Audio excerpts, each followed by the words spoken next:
नमस्ते बच्चों, आप सबका स्वागत है हमारे YouTube चैनल हिंदी हिस्ट्री पाठशाला बाई संजय सर के चैनल पे। मैं आज आप सबको हिंदी वर्णमाला से परिचय कराऊंगा। हिंदी वर्णमाला के अंतर्गत मैं स्वरों से आप सबका परिचय कराऊंगा। स्वर कितने प्रकार के होते हैं, इनकी क्या क्या विशेषताएं हैं। तो अब देखते हैं आगे वर्णमाला। वर्णमाला समानतः भाषा मनुष्य की सार्थक व्यक्तिवाणी को कहते हैं। यह भाषा उन ध्वनि चिन्हों द्वारा निर्मित होती है जिससे मनुष्य परस्पर विचार विनिमय करता है, जिसके बिना शब्द की कल्पना नहीं की जा सकती है। इस ध्वनि के समान भाषा के मुख्यतः 4 तत्व होते हैं। इसके कितने तत्व होते हैं? 4 तत्व होते हैं।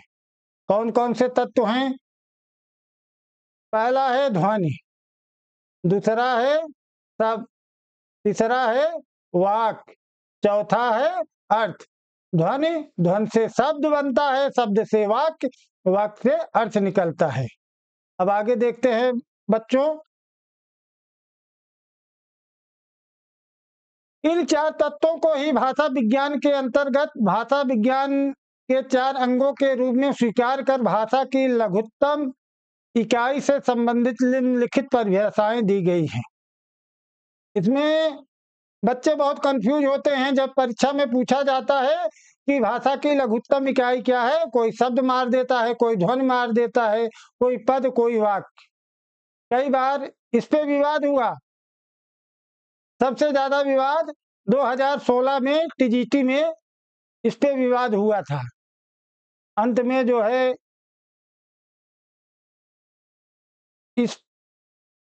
इस प्रश्न को जो है चयन बोर्ड ने इसको हटा दिया था। इन 4 तत्वों को ही भाषा विज्ञान के अंतर्गत भाषा 4 अंगों के रूप में स्वीकार कर भाषा के लघुत्तम इकाई से संबंधित निम्नलिखित परिभाषाएं दी गई हैं। पहली परिभाषा क्या है? उच्चारण की दृष्टि से भाषा की लघुत्तम इकाई ध्वनि है। बहुत ध्यान से देखना, उच्चारण की दृष्टि से भाषा की लघुत्तम इकाई क्या है? ध्वनि।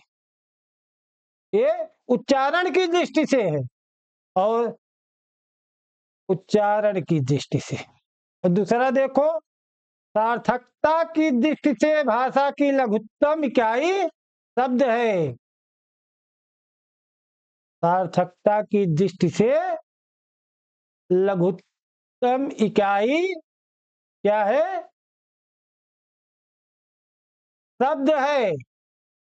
प्रश्न पूछता है, उसमें बच्चे कंफ्यूज हो जाते हैं कि भैया बड़ा सरल प्रश्न आया है, आंख मूंदो और झट्टे से लगाओ, दूसरा को क्वेश्चन देखते हैं, उसी में जो है यह गलती कर बैठते हैं। वहां ध्यान से प्रश्न देखो कि उच्चारण की दृष्टि से पूछ रहा है कि सार्थकता की दृष्टि से पूछ रहा है। नहीं तो भैया 2 नंबर आपका कटेगा, आप लोग वहीं से सिलेक्शन से बाहर हो जाओगे। जब रिजल्ट आएगा माथा पकड़ोगे, अरे बाप रे, मैं बहुत बड़ी गलती कर गया।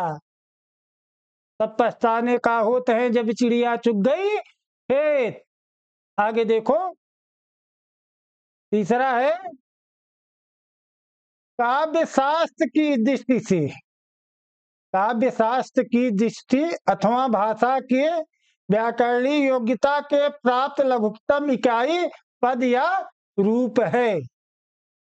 काव्य शास्त्र की दृष्टि से और व्याकरण की दृष्टि से, व्याकरण की कसौटियों पर जब देखोगे तो लघुत्तम इकाई क्या है? पद या रूप है। पद या रूप है। ये बहुत ध्यान से पढ़ना और इसको दिमाग में बैठा लो कि उच्चारण की दृष्टि से भाषा की लघुत्तम इकाई क्या है? ध्वनि है। उच्चारण की दृष्टि से भाषा की लघुत्तम इकाई ध्वनि है और सार्थकता की दृष्टि से भाषा की लघुत्तम इकाई शब्द है और काव्य शास्त्र और व्याकरण की कसौटियों की दृष्टि से लघुत्तम इकाई पद या रूप है। चौथा देखो, भाषा की पूर्ण सार्थक इकाई वाक्य है। भाषा, जब पूछा जाए भाषा की दृष्टि से पूर्ण सार्थक इकाई क्या है, तो आपको क्या लगाना है? वाक्य। क्या लगाना है? वाक्य। भाषा के पूर्ण सार्थक इकाई क्या है? वाक्य है। अब आगे देखो,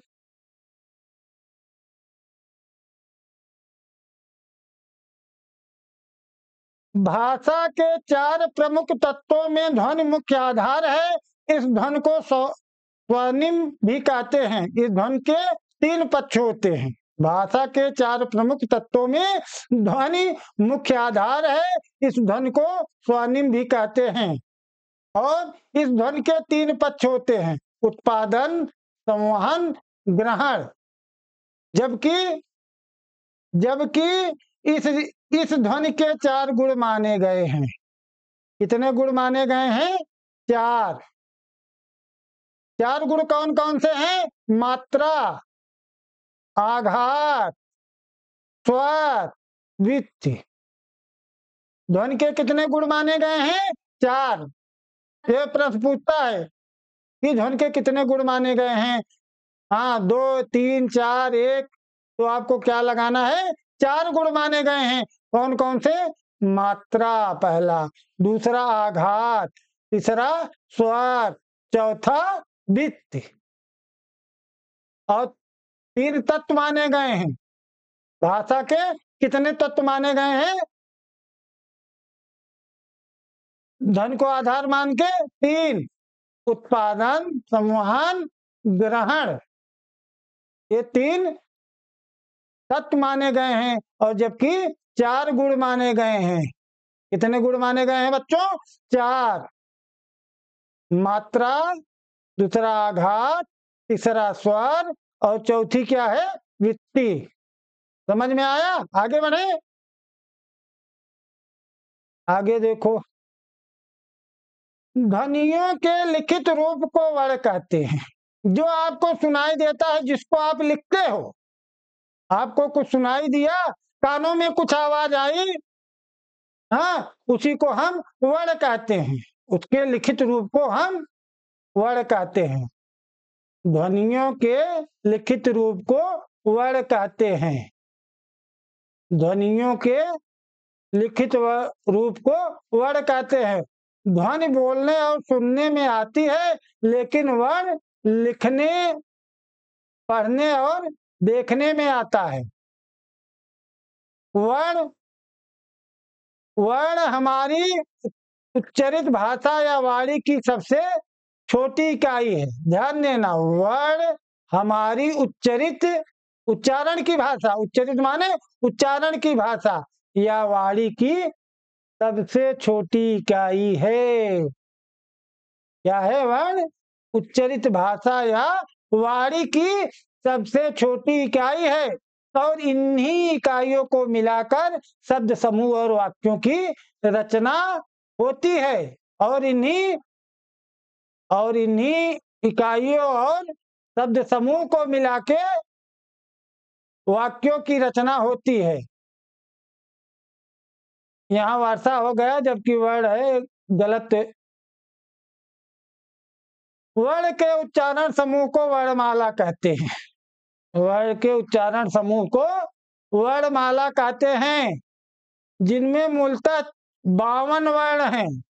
जिसमें मूलतः 52 वर्ण हैं। ये भी गलत हो, पहले 52 था, अब जो है ये 53 माने गए हैं। एक नया फूफा आई है लड़कियों, एक है नौका फूफा आई है। उसका नाम दिया गया है विशिष्ट व्यंजन। वैसे भी फूफा विशिष्ट होते हैं, बिना इनके शादी विवाह बच्चों का नहीं होता है, तो फूफा ही विशिष्ट होते हैं। उसी प्रकार एक विशिष्ट व्यंजन आया है। ये है नौका फूफा। वर्ण के उच्चारण समूह को वर्णमाला कहते हैं, जिसमें मूलतः 53 वर्ण होते हैं। अब तक तो 52 वर्ण थे, अब 53 वर्ण हैं, 53 53 वर्ण हैं इस समय। इसको क्या कहते हैं? विशिष्ट व्यंजन, विशिष्ट व्यंजन, ये है विशिष्ट व्यंजन। अब वर्णों की संख्या कितनी हो गई है?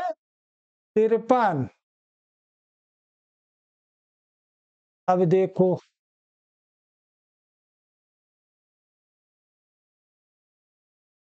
हाँ आगे देखो बच्चों,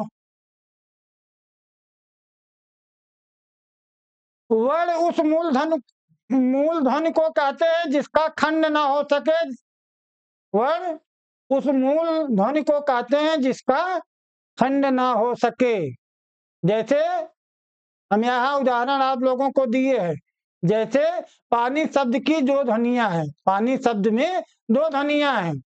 पानी, पानी शब्द हुआ, इसमें देखो पा और दूसरा शब्द है नी, पानी।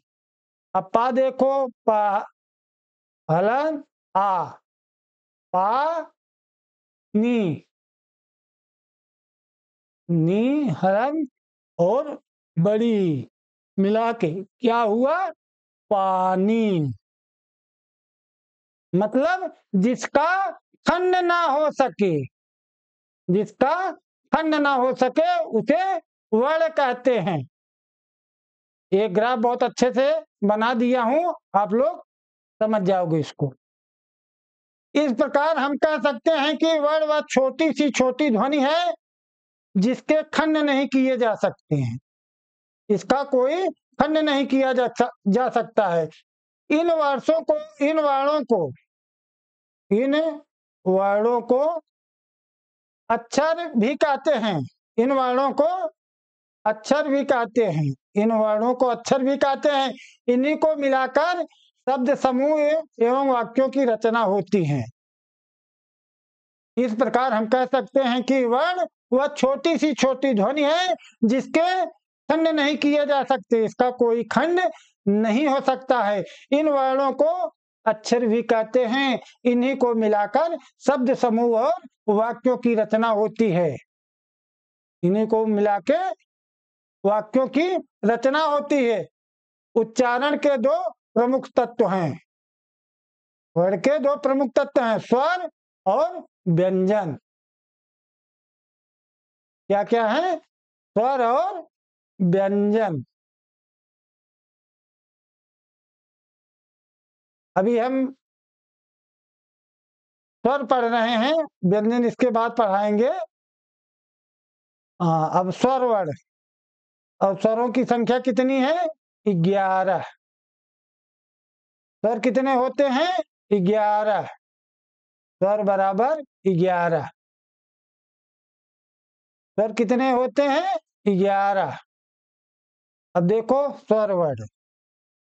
स्वर उन वर्णों को कहते हैं जिनका उच्चारण बिना अवरोध अथवा विघ्न बाधा के होता है। इनके उच्चारण में किसी दूसरे वर्ण की सहायता नहीं ली जाती है, ये स्वतंत्र होते हैं।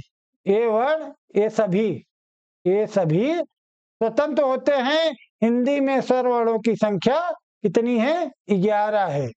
इनकी विशेषताएं निम्नलिखित हैं। अब इसको समझो आप। स्वर उन वर्णों को कहते हैं जिनका उच्चारण बिना अवरोध अथवा विघ्न के बाधा के होता है। स्वर जो होते हैं ये वह स्वतंत्र होते हैं, व्यंजन स्वतंत्र नहीं होते हैं। व्यंजन जब भी व्यंजन का आप नाम लोगे तो उसमें स्वर के बिना सहायता के व्यंजन नहीं होगा, पूर्ण होगा। स्वर जो है उसका उसका सहारा बनता है, लाठी जिसे कहते हैं। लेकिन स्वर जो है वह स्वतंत्र होता है, किसी के पैरों पे नहीं चलता बल्कि अपने पैरों पे खड़ा रहता है, जिसकी संख्या 11 है। इनके उच्चारण में किसी दूसरे वर्ण की सहायता नहीं ली जाती है, ये सभी स्वतंत्र होते हैं। हिंदी में स्वरों की संख्या 11 है। इनकी विशेषताएं निम्न है। स्वर आक्षरिक होते हैं, स्वर आक्षरिक होते हैं। दूसरी विशेषता, इनका उच्चारण स्वतंत्र रूप से होता है। इनका उच्चारण स्वतंत्र होता है। सभी स्वर अल्पप्राण होते हैं। सभी स्वर, ध्यान देना बच्चों, सभी स्वर क्या होते हैं? अल्पप्राण। अल्पप्राण महापाठ समझते हो? इसको आगे चल के बताएंगे, आगे इसका टॉपिक मिलेगा। सभी स्वर सघोष होते हैं। इसको भी आप लोग नहीं जानते हो, सघोष अघोष, अल्पप्राण महाप्राण। तो स्वर आक्षरिक होते हैं। इनका दूसरा, इनका उच्चारण स्वतंत्र रूप से होता है। सभी स्वर अल्पप्राण होते हैं। सभी स्वर सघोष होते हैं। अब आगे देखो, इन स्वरों का वर्गीकरण निम्नलिखित है। इन स्वरों का वर्गीकरण निम्नलिखित है। कैसे लिखे जाएंगे स्वर? क्रम ऐसे है, आ, आ, ई, उ, ऊ, री, ए, ओ, औ।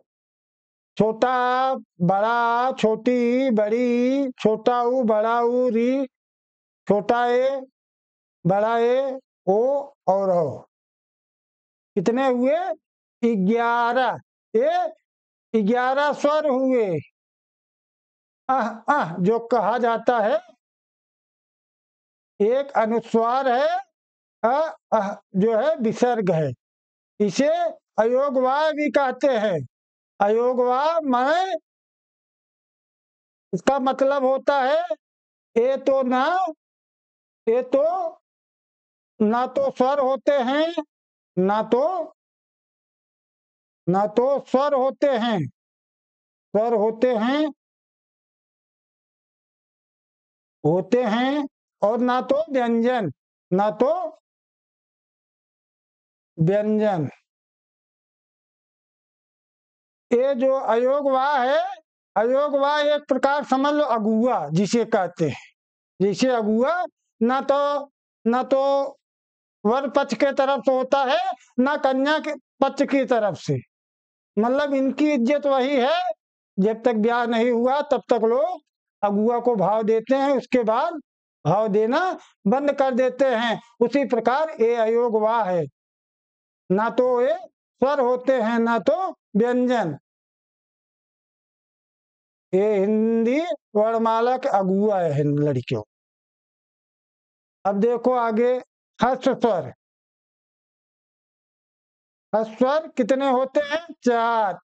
छोटा छोटी, छोटा ऊ, री। और दीर्घ स्वर कितने होते हैं? 3। बड़ा बड़ी, बड़ा ऊ। 4 हस्व स्वर हुए और 3 दीर्घ स्वर हुए। अब देखो, संयुक्त स्वर और 4 संयुक्त स्वर हुए। संयुक्त स्वर कौन कौन से है? ये देखो, ए, आ, छोटा आ प्लस छोटी मिला के ए, बड़ा ए बराबर छोटा आ, ए मिला के ए, ओ देखो बराबर छोटा आ प्लस छोटा ऊ मिला के ओ, औ देखो, औ बराबर छोटा आ प्लस ओ मिला के औ। ये 4 संयुक्त स्वर हुए। 4 3 7 और ये 4 11। कुल कितनी संख्या हुई? बराबर 11। स्वरों की संख्या कितनी हुई बच्चों? 11। स्वरों की संख्या कितनी हुई? 11। 4 संयुक्त स्वर, 4 हर्ष स्वर और 3 दीर्घ। कुल मिला के स्वरों की संख्या कितनी हुई? 11।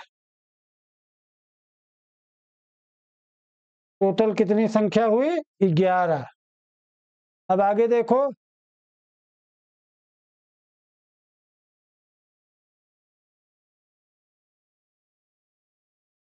जीभ के उठने के आधार पर स्वर के भेद, जीव के उठने के आधार पर स्वरों के भेद। समृत,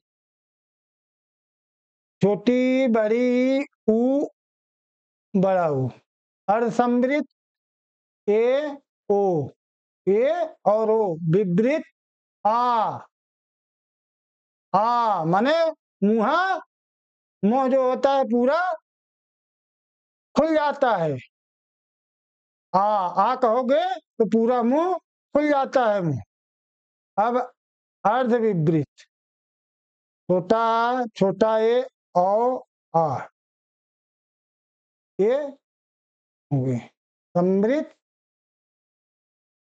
ई, छोटी ई बड़ी ऊ, छोटा ऊ बड़ा ऊ। अर्धसमृत ए ओ, विवृत आ, अर्धविवृत आधा मौजा में खुलत भाई। छोटा छोटा ए औ और आ, ये जीव उठने के आधार पर स्वर के भेद हैं। जीव उठने के आधार पर, उठने के आधार पर समझ में आ रहा है ना बच्चों? ऐसे लड़कियों पढ़ाई दे कि तुझे गुरुजी बन जाबा, बस ध्यान से पढ़ते रहो बस।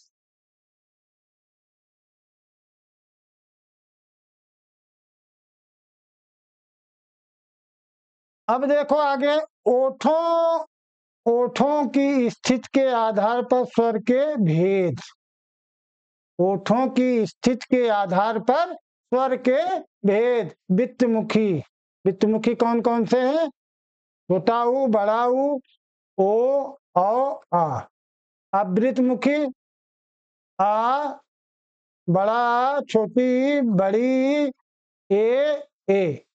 वित्तमुखी आवृतमुखी, इसको बच्चों याद करना जरूर, एकदम ध्यान देना, परीक्षा बार बार पूछा जाता है। अब आगे देखो नोट। प्रसिद्ध व्याकरण डॉक्टर भोलानाथ तिवारी ने भोलानाथ तिवारी री को स्वरों में स्थान नहीं दिया है। भोलानाथ तिवारी री को स्वरों में स्थान नहीं दिया है, तो इनकी संख्या कितनी माने हैं? 10। तो भोलानाथ तिवारी स्वरों की संख्या कितनी माने हैं? 10। और पंडित कामता प्रसाद गुरु ने 11 स्वर और 43 मूल वर्ण स्वीकार किए हैं। पूछा जाता है कि भोलानाथ तिवारी के अनुसार स्वरों की संख्या कितनी है, तो आप तुरंत 10 पे टिक कर देना। और कामता प्रसाद गुरु के अनुसार कितने स्वर हैं? 11। कामता प्रसाद गुरु के अनुसार 11 स्वर है। तीसरा देखो, जीव के आधार पर, जीव के आधार स्वरों का वर्गीकरण। अग्र स्वर, जीव के अगले भाग से कौन कौन से स्वरों का वर्णन होता है? ई, छोटी बड़ी, छोटा ए बड़ा ए, मध्य, बीच से अ, बीच जीव के पिछले भाग से, और पश्च स्वर माने पीछे के भाग से आ, छोटा ऊ बड़ा ऊ, ओ आ। अग्र स्वर से छोटी बड़ी छोटा ए और बड़ा ए, मध्य भाग से मध्य स्वर आ, और पश्च स्वर क्या है? आ, ऊ, बड़ा ऊ, ओ आ।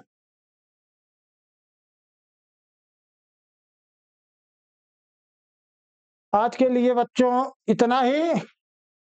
मैं आशा करता हूँ आप सबको ये क्लास पसंद आई होगी। तब तक के लिए नमस्ते।